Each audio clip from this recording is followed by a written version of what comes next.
அந்த பெண் ஒரு வெளிநாட்டிலிருந்து வந்த பெண், ஒரு நம்பிக்கையோடு வந்தது. ஒரு வாழ்க்கைக்கு அது பயந்த ஒரு சோகம் கொண்ட பெண் தான். நன்றாக தான் இந்த உறவு சென்று கொண்டிருந்தது. ஒரு குறிப்பிட்ட சனியின் சகடைகள் ஒரு சிலர் அவரோடு இணைந்த பிறகு அவருடைய வாழ்க்கையில் மிகப்பெரிய திருப்பங்கள், மிகப்பெரிய மாற்றங்கள். அவர் என்ன செய்கிறார் என்றே தெரியவில்லை. இதுதான் உண்மை.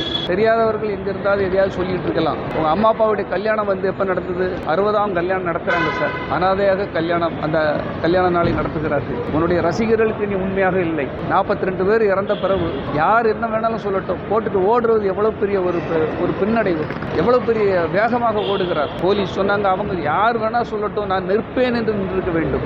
அவர்களுக்கும் உண்மையாக இல்லை, பெற்ற தாய் தந்தைக்கு உண்மையாக இல்லை, மக்களுக்கு உண்மையாக இல்லை, உன்னை நம்பி படம் எடுத்த தயாரிப்பாளர்களுக்கு உண்மையாக இல்லை.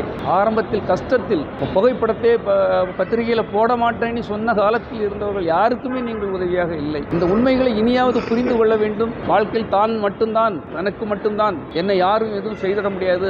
ஆணவ போதை காலம் ஒன்று பார்த்து கொண்டிருக்கிறது. அதன் கடமையை, அதன் கர்மாவை கரெக்டாக அது செய்யும் என்பதை மட்டும் புரிந்து கொள்ளுங்கள் திரு விஜய் அவர்களே.